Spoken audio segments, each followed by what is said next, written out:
Kate Winslet woke up inside a burning mansion. Not a hotel, not a film set. A billionaire's private home on an island built to keep the outside world away. Outside, a tropical storm was tearing across the Caribbean. Wind was hitting the palms. Rain was cutting across the dark water. And inside the great house on Necker Island, lightning had started a fire. Richard Branson's mother was inside. His daughter was inside. Kate Winslet was inside. And around 20 people had only minutes to escape. By sunrise, the house was gone. But the fire created a story so perfect that the world wanted to believe it more than the truth.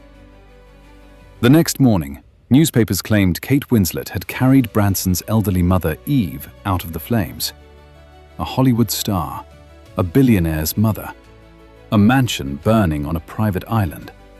It sounded like a scene written for a movie. But Eve later told a different version. Kate had helped her get out. She had not carried her through the fire. The rescue was real. The story had simply grown larger than the night itself. And that detail mattered. Because Necker Island was built on the idea that its guests could control what the outside world saw. For years, people came there to disappear. No hotel lobby, no strangers at breakfast, no photographers waiting outside. Just a small island, a private guest list, and the illusion that everything inside could remain there. But that night, nothing stayed private. The great house was full of Richard Branson's private life. His office was inside. So were personal possessions, family photographs, and years of memories that had never been meant for public view. Later, Branson said the fire had taken almost everything from that house. For a billionaire, the building could be rebuilt. But the private record of a life could not. And while the guests were running through the dark, Branson was not inside the great house. He was sleeping in another villa. He woke to the storm, saw flames rising above the hill, and ran toward the house. By then, the fire had already taken over. There was no dramatic rescue of the mansion, no last-minute effort that saved the rooms. The people got out. The house did not. For a few hours, the most exclusive island in the Caribbean had only one rule: get out.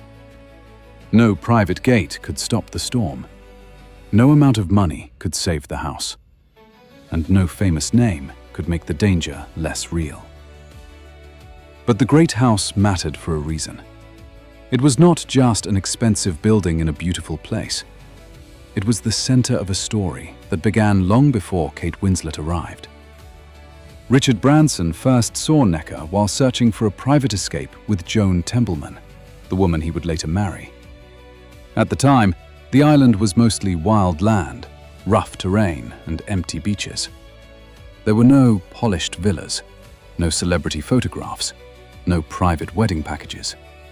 Just a small, difficult island that most people would have ignored. Branson wanted it, but the owner wanted far more money than he was willing to pay. So Branson made a low offer.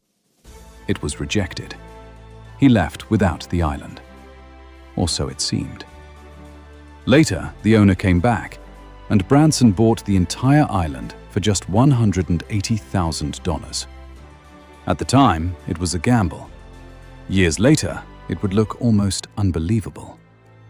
That remote island became the foundation of one of the most expensive private escapes on Earth.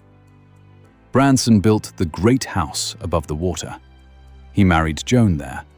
His family returned there. And over time, Necker became a place where family history, celebrity guests, and billionaire privacy could exist behind the same locked gate. But it did not stay only a family escape. Over time, the island became something far larger. A place where a single group could take over the entire world around them. The villas, the beaches, the boats waiting near the shore, the staff, the long dinner table with nobody uninvited beside it. That is what makes Necker different from a luxury hotel.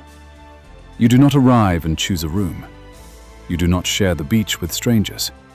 You do not walk through a lobby full of people who recognize you. For a few days, the island can belong only to the people on the guest list. And that kind of privacy has a price. A stay can cost well over $100,000 a night. But the real luxury is not the room. It is the ability to decide who is allowed into your world. That is why the fire was so strange. The Great House was the center of an island built around control. A place where famous guests could exist without being watched. Then lightning turned that protected world into smoke. The fire should have ended the myth of Necker Island. Instead, it gave the island a story no advertisement could ever create. A billionaire's private home burned in the middle of the night. A Hollywood actress was inside. The world believed she had carried an elderly woman through the flames. And then the woman herself explained that the story was not quite true. The island had been exposed. Its private life had become public news. And still, Branson did not abandon it. He rebuilt the Great House, not as a quiet memorial to what had been lost, but as the center of an even more polished version of Necker Island. The island returned to private weddings, closed-door celebrations, and full island stays for groups who wanted something no ordinary resort could sell. Not just a beach, not just a villa.